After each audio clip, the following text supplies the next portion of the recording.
Hello guys. So big பாஸில் பார்த்தீங்கன்னா அந்த ஒரு 2 கேரக்டரை பார்த்தாலே எனக்கு கொஞ்சம் காண்டாகுது. எந்தெந்த கேரக்டர்னா சௌந்தர்யா அப்புறம் ஹன்ஷிதா. முதல்ல ஹன்ஷிதா தான், அப்புறம் தான் சௌந்தர்யா கூட.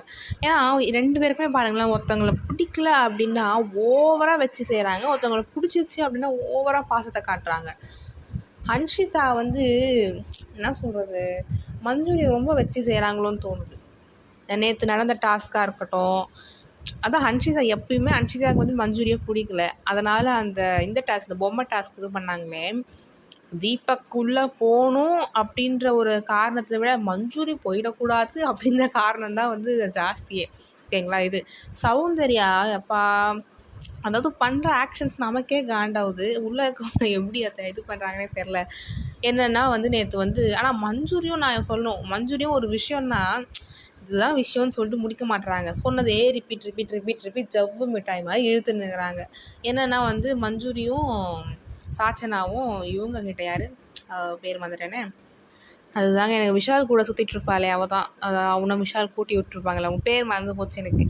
அவங்கக்கிட்ட சொன்னாங்க, இந்த மாதிரி இன்றைக்கி வந்து ஒருத்தங்க பால் குடிக்கல அப்படின்னா அந்த பாலை வந்து நாங்கள் நாளைக்கே ஃப்ரிட்ஜில் வச்சுட்டு அதை கேர்டாக மாற்றி சாப்பிட்லாமா, இல்லை சுகர் வந்து இப்போ நாங்கள் பாலில் போடலை அப்படின்னா அந்த சுகரை நாங்கள் சேவ் பண்ணி வச்சுக்கலாமா, அந்த மாதிரி கேட்டிருந்தாங்க அவங்க 2 பேரும். அதாவது அப்படி நீங்கள் கேட்குறீங்க அப்படின்னா பாயிண்ட்டுக்கு வரமாட்றாங்க.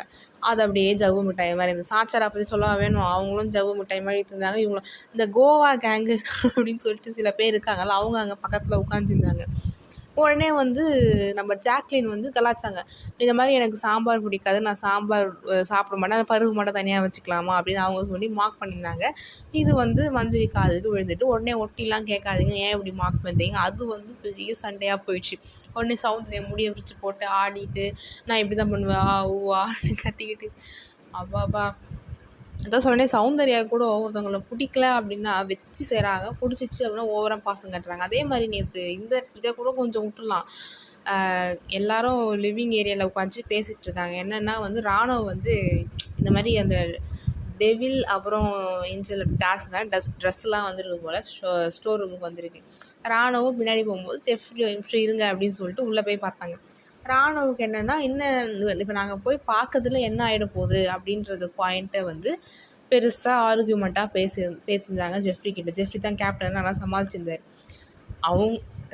அது வந்து நியாயமோ இல்லையோ, ராணுவ ஜெஃப்ரி கிட்ட பேசிகிட்டு இருக்காங்க. உடனே சௌந்தர்யா, ஓ ஏன்டா டார்ச்சர் பண்ணுற, உட்காரடா ஏன்னா அப்படின்னு சொல்கிறேன். ஏன்னா உனக்கு என்னம்மா பிரச்சனை? இப்போ அந்த இடத்துல வேறு யாரை சொல்லலாம், ரயான் வச்சுக்கலாமே, ரயான் பேசுனது நீ அப்படி தான் பேசுவியா? இல்லை ராணுவ அவனுக்கு என்ன தோணுதோ அதை வந்து ஜெஃப்ரி கிட்ட கேட்டுட்டு சால்வ் பண்ணியிருக்கான். உனக்கு என்ன வந்துச்சு? இந்த சௌந்தர்யா ஓவராக பண்ணுறாங்க. எனக்கு தெரிஞ்சு ஏன் ஓவராக பண்ணுறாங்கன்னா, ஒரு வீக்கெண்டுக்கும் சௌந்தர்யாவுக்கு கிளாப்ஸ் பயங்கரமாக வருது. அதுக்கோசம் தான் எனக்கு தெரிஞ்சு ஓவராக பண்ணுறாங்கன்னு நினைக்கிறேன். ஸோ என்ன மாதிரி யாரெல்லாம் சௌந்தர்யா வந்து ஓவராக பண்ணுறாங்க, ஹன்ஷிதாவும் சௌந்தர்யாவும் ஓவராக பண்ணுறாங்க அப்படின்னு சொல்கிறவங்க கமெண்ட் செக்ஷனில் சொல்லுங்கள். அதே மாதிரி இப்போ இந்த ஃபைட்லாம் போயின்னு இருக்குது. அப்போ தீபக்கோட ஃபேஸை பார்க்கணுமே, தீபக்கோட மைண்ட் செட், நல்ல வேலை நம்ம இந்த இதில் கேப்டனாக இல்லைன்னு நினைக்கிறாரா, நல்லா படட்டும் அப்படின்னு நினைக்கிறாரா. அப்படியே இப்போது ரீல்ஸ்லாம் அதான் போட்டுட்ருக்காங்க. அந்த மாதிரி எஸ்ஜே சூர்யா மியூசிக் போட்டு சுடலை தீபக்கை வந்து போட்டுட்ருக்காங்க. அவரோட எக்ஸ்ப்ரெஷனும் அப்படி தான் இருந்தது, சண்டை போடு நல்லா போடு அப்படின்ட்டு. அதே மாதிரி இந்த கோவா கேங் வந்து சபதம்லாம் எடுப்பாங்க. இந்த மாதிரி ஏதாவது ஒரு ஃபுட்டு கிடச்சா அது வந்து 5 பேரும் ஷேர் பண்ணி தான் சாப்பிட்ணும், அப்படி இப்படி பண்ணுவாங்க. பார்க்கலாம் அவங்க ஒத்துமை எவ்வளோ நாளைக்கு தான் ஒன்றா இருக்குது அப்படின்னு. அதே மாதிரி போன வாட்டி கூட விஜய் சேதுபதி ஜாக்லின் நல்லா கேட்டார், உங்கள் ஃப்ரெண்டுன்னா நீங்கள் பேசாமல் கம்னு இருக்கீங்க, மற்றவங்கன்னா வச்சு செய்கிறீங்க, அதுதான் நடக்குதாங்க. பார்க்கலாம் இந்த கோவா கேங் எந்த அளவுக்கு எக்ஸ்ட்ரீமில் போகுது அப்படின்னு.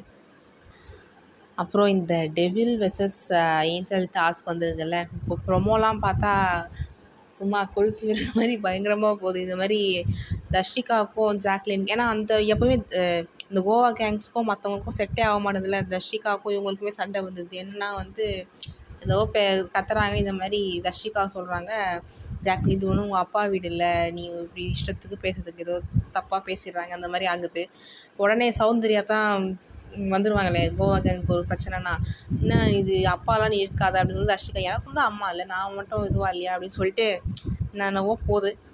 பார்க்க ஜாலியாக தான் இருக்கும்னு நினைக்கிறேன், நமக்கு நல்லா டைம் பாஸ் ஆகும்.